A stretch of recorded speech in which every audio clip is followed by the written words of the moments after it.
Nearly 50% of women will be single by 2035. When people first hear that, the reaction is often fear. It sounds like a warning, like something has gone terribly wrong in society. But what if this statistic isn't a tragedy at all? What if it's actually proof that something powerful is happening? A transformation in the way women see themselves, love themselves, and make choices about their lives. For generations, women were taught that their value peaked when they were chosen. Being someone's wife was seen as a destination, a stamp of worthiness. That belief ran so deep that it shaped careers, families, and even self-esteem. But now something profound is shifting. More women are realizing that their life doesn't begin when someone commits to them. It begins the moment they commit to themselves.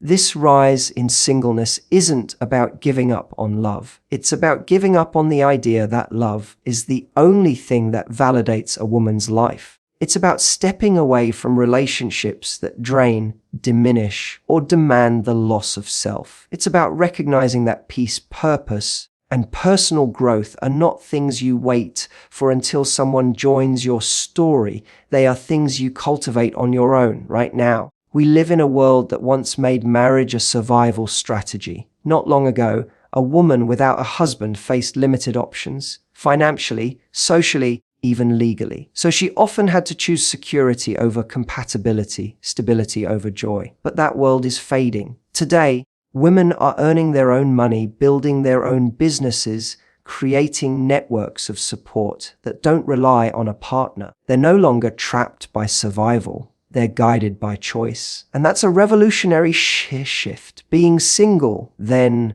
is no longer a symbol of something missing. It's evidence of discernment. It's the courage to wait for something that truly aligns. It's saying, I would rather be on my own than shrink myself to fit inside someone else's version of love. That takes strength. It takes maturity. It takes self-respect. When nearly half of women stand in that place, where singleness is no longer shameful but sacred, the dating landscape changes completely. Because relationships formed from freedom look different from relationships formed from fear. When you don't need someone, you choose them differently. You choose from wholeness, not emptiness. You bring love as an addition to your life, not as a substitute for it. And that's when love becomes healthy, sustainable, and real. So no, this statistic doesn't mean women are losing faith in love. It means women are losing faith in settling. It means they are waking up to a version of love that starts with self-respect, not self-sacrifice. It means the standard for connection is evolving from does he want me to do we grow together? The world is catching up to the truth women have known quietly for years. That solitude can be powerful. That independence is not the enemy of intimacy, and that partnership only has value when it enhances the life you've already built. So as we move toward 2035, maybe the real question isn't, why are so many women single? Maybe it's, what kind of world are we creating when half of the women in it finally feel free enough to choose themselves? Because when women make choices rooted in freedom, the entire definition of love changes. Relationships stop being cages. They become collaborations. And that's not the end of connection. That's the beginning of something far more honest, far more equal, and far more beautiful. For most of history, being single wasn't a choice, it was a risk. A woman's survival often depended on her connection to a man. Marriage wasn't just about love, it was about safety, status, and stability. A husband meant a roof over her head, protection from social judgment, and access to opportunities she couldn't have on her own. But now, the world is different. Women are no longer surviving by attachment. They are thriving by design. That's the transformation we're living through. This new era isn't about rejecting relationships. It's about redefining them. Women today are saying, I won't enter a relationship just because it's expected. I'll enter one when it aligns with who I am and what I value. That mindset is revolutionary. It shifts the foundation of love from necessity to choice, from dependency to mutual desire. And that simple shift changes everything.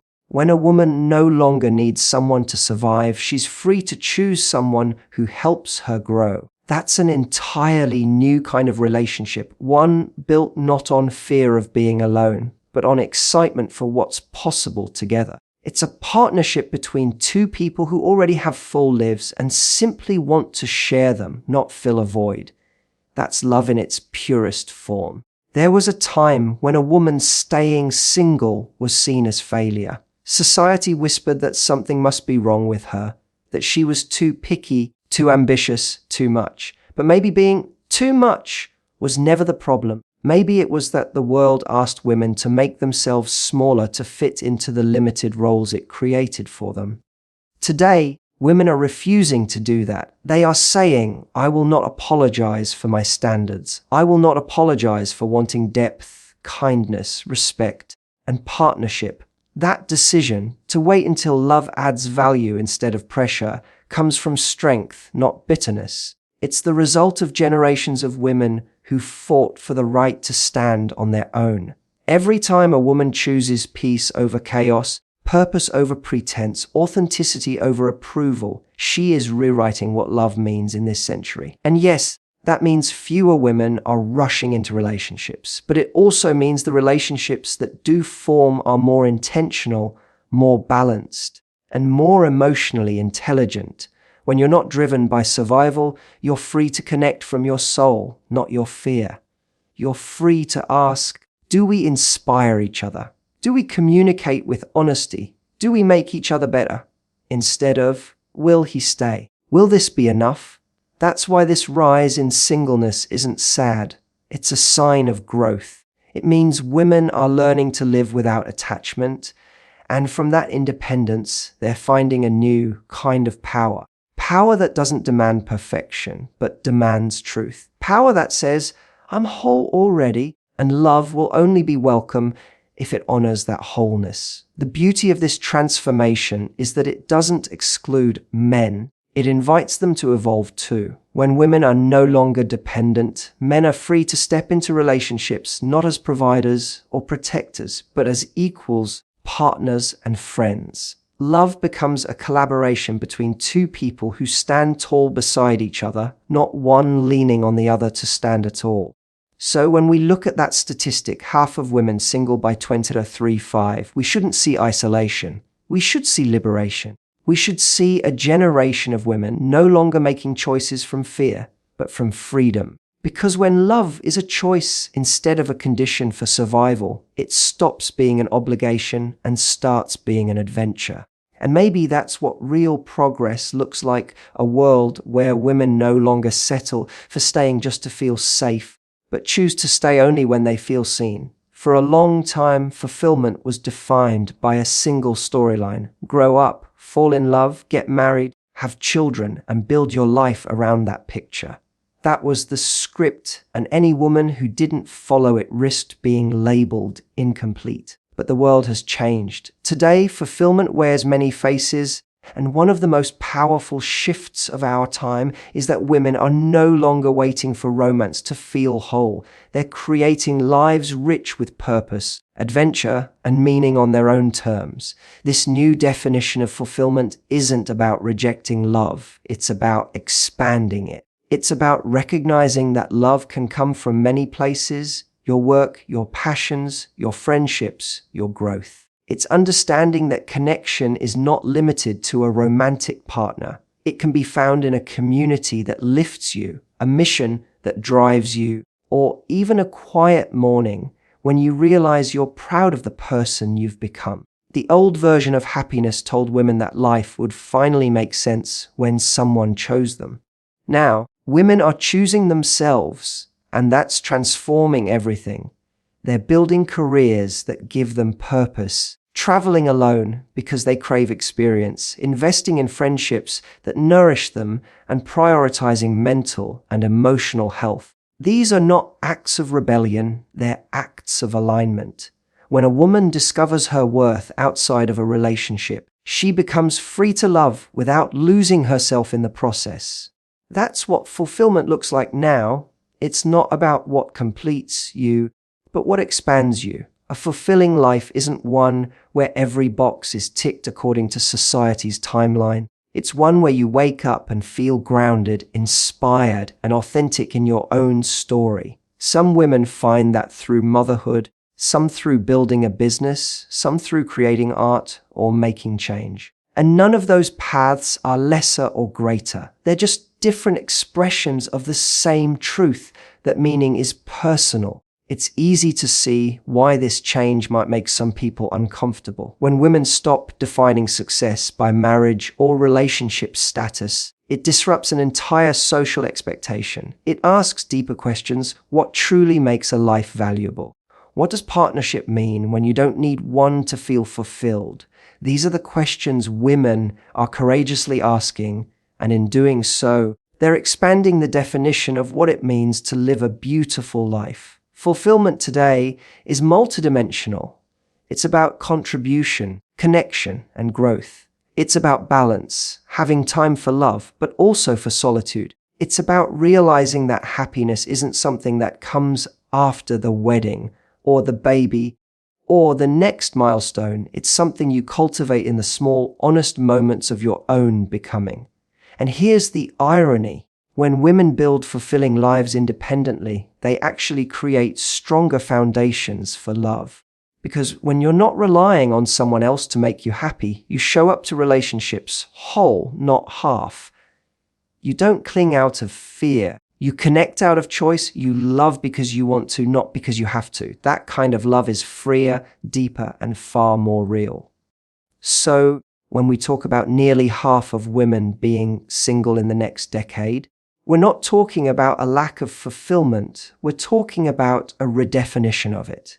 These women aren't waiting for life to happen. They're already living it. They're finding joy in self-discovery, purpose in contribution, and strength in their independence. Maybe this is the quiet revolution of our time. Not women turning away from love, but women turning toward themselves first. Because when fulfillment starts from within, love no longer becomes the destination. It becomes the beautiful addition to a life that's already full. Love has always been presented as the ultimate goal, the reward at the end of the story, the thing that makes everything else worthwhile. We've been raised to believe that a relationship is what gives life meaning, that being loved by someone else is the final confirmation of our worth. But more and more women are realizing something powerful. Love doesn't have to be a requirement for happiness. It can be a beautiful bonus to an already meaningful life. When love stops being a necessity, it becomes something entirely different. It's no longer a lifeline. It's an enhancement. It's not the reason you wake up in the morning. It's the thing that adds warmth to the mornings you already look forward to. That shift changes the entire emotional landscape of relationships because it removes the weight of desperation and replaces it with freedom. When a woman doesn't need love to feel complete, she's able to experience it from a place of abundance instead of lack. This doesn't mean love becomes less important. It means it becomes healthier. It stops being about filling a void and starts being about sharing a life. When you no longer depend on someone to make you feel enough, you enter relationships as a whole person, not half of one. That's when connection becomes honest. That's when you can love without losing yourself. The truth is, love isn't meant to rescue us. It's meant to grow with us. But for too long, women were taught to treat love like a life raft, to grab hold of it and never let go, no matter the cost. That's why so many stayed in relationships that dimmed them, shrunk them, or broke them. Because the fear of being alone felt worse than the pain of being unseen. But now that's changing. Women are realizing that solitude isn't punishment, it's space. Space to heal, to learn, to build, to breathe. And when you fill that space with purpose, friendship, and self-respect, love becomes something you can welcome, not cling to. When love is a bonus, it changes the quality of the connection itself. You're no longer chasing validation, you're sharing energy. You don't love because you're scared of being alone. You love because you genuinely value the person beside you. You don't settle for the bare minimum because you know how full your life already is without settling. That kind of love is chosen, not needed, and chosen love is the most powerful kind. We're entering a time when relationships are being redefined. They're no longer about roles and responsibilities. They're about resonance. Two people who each have a full life, coming together not because they're incomplete, but because they want to amplify each other's light. That's what love as a bonus looks like. It's joy without dependency, passion without pressure, commitment without losing individuality. And the most beautiful part, when you no longer treat love as the thing that must fix you, it actually becomes easier to experience. There's less fear, less control, less anxiety. You're not waiting to be chosen. You're simply open to connection. You're not performing to be loved. You're being authentic and letting love meet you there. So as we move into this new era, the narrative of love needs to evolve. It's no longer find someone to complete you. It's build a life that feels complete and let love add to it. Because when your life is already rich with purpose, relationships stop being a search for meaning. They become an expression of it. That's what's happening right now. Women are no longer choosing love to survive. They're choosing it to thrive. They're no longer waiting for someone to give them their happy ending. They're writing it themselves. And if someone comes along to share that story, it's not because they were missing a chapter. It's because they've found someone who fits beautifully into the book. They've already begun. The way women love is changing because the way they see themselves has changed. Emotional standards have evolved. What used to be acceptable is no longer enough, and what used to be considered too much is now the baseline for what's healthy. Women are no longer satisfied with relationships that simply look good from the outside. They want ones that feel good on the inside. They want connection, not control. They want partnership, not possession. They want emotional intelligence, not empty promises. For generations, women were taught to carry the emotional weight of relationships, to understand, forgive, nurture, and fix. They were told that being accommodating was a virtue and that love required self-sacrifice. But now, a new awareness has taken root. Modern women are saying, I'm no longer willing to be the only emotionally mature one in the relationship.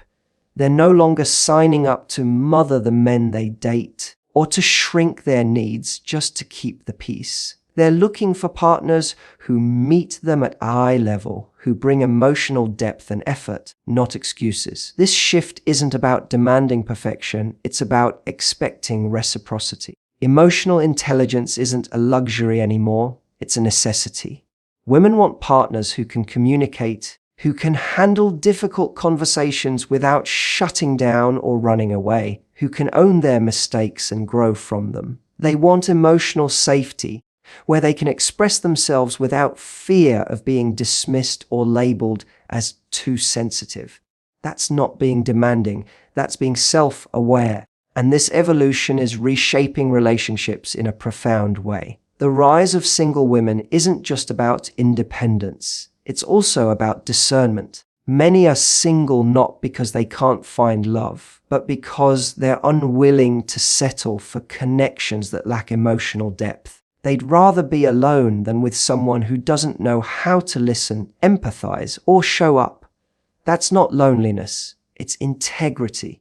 In the past, emotional labor was invisible. Women were expected to hold everything together, to manage the moods, solve the conflicts, and carry the burden of making it work. But as emotional literacy grows, women are realizing that a one-sided effort isn't love, it's imbalance. Love shouldn't feel like a job, it should feel like a joint creation. Both people should be building, healing, and nurturing the connection together.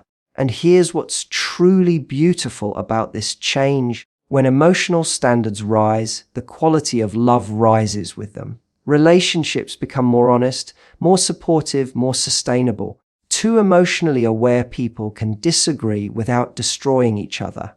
They can face challenges without withdrawing. They can love without losing respect. This kind of emotional maturity turns love into something safe and expansive, a place where both people can evolve, not just endure. Men, too, are being invited into this growth. Emotional intelligence isn't a woman's thing.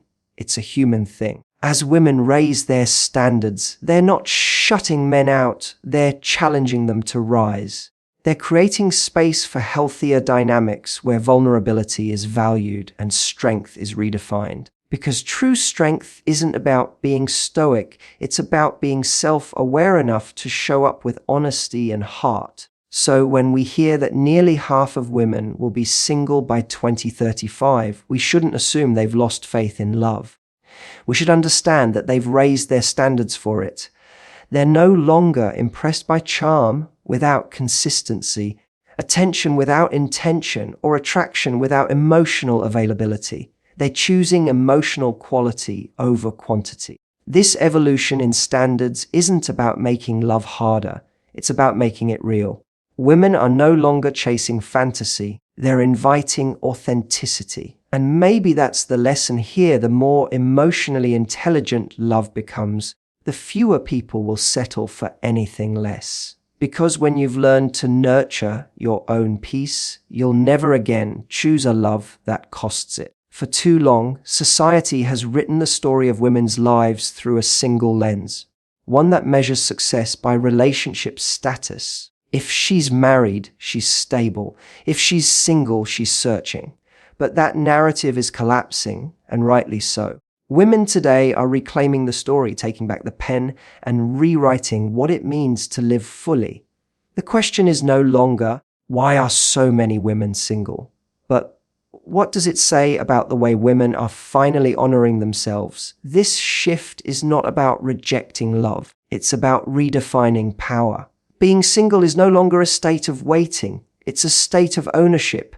It's saying, I am not incomplete. I am intentional. And when nearly half of women choose to live this way, it tells us something profound about the cultural transformation we're witnessing. It's not a crisis of connection, it's a movement of consciousness. For generations, women were told that their worth was tied to being chosen. Every fairy tale ended with a proposal. Every success story seemed unfinished without a partner. The idea of being single carried a quiet shame, as if it represented failure. But the modern woman has learned something different. Being single isn't an absence of love. It's an abundance of self-respect. It's knowing that peace is better than pretense, and that solitude is better than settling. Reclaiming the narrative means shifting the focus from what's missing to what's gained. A single woman today isn't defined by lack. She's defined by presence. Her presence in her own life, her voice in her own decisions, her energy in her own growth. She's building businesses, raising children on her own terms, traveling the world, deepening friendships, and rediscovering herself. That's not loneliness, that's liberation. And this isn't just an individual awakening, it's a cultural evolution. As women step into their autonomy, society must catch up. The systems and structures built on the assumption that every woman will marry are being challenged. Housing markets, workplace cultures, and even media representations are being forced to evolve because women are no longer organizing their lives around the expectation of partnership. They're organizing it around purpose. That's a powerful shift, because when women stop living to fit into someone else's narrative, they start living in truth. And truth always creates change. It changes how we date, how we communicate, how we value one another. Relationships are no longer driven by need, but by mutual respect. Love stops being about possession and starts being about partnership. Reclaiming the narrative also means embracing the full emotional spectrum of being single. It's not about pretending it's always easy. Everyone craves connection, but it's about refusing to settle for connection that costs self-worth. It's about recognizing that being single can hold both peace and possibility, both quiet and confidence. Women are learning that they can want love and still be fulfilled without it. They can be open to partnership but never desperate for it. That's emotional maturity, not isolation. And maybe that's what this moment in history is really about: women choosing themselves, not because they've stopped believing in love, but because they've started believing in themselves more. They've realized that the relationship that will shape every other is the one they have with themselves, their boundaries, their passions, their values, their joy. When that relationship is strong, everything else, whether it's love, career, or family, flows from a place of strength instead of scarcity. So as we move toward a future where nearly half of women will be single, we should celebrate it, not fear it, because it doesn't mean love is disappearing. It means self-worth is finally taking the lead. It means women are no longer defined by who chooses them, but by what they choose for themselves. And when women reclaim that narrative, they don't just change their own lives, they change the world around them. They remind all of us that being alone doesn't mean being unloved. It means being awake, being aware, being free. And from that place, any love that enters their life isn't completing them, it's meeting them.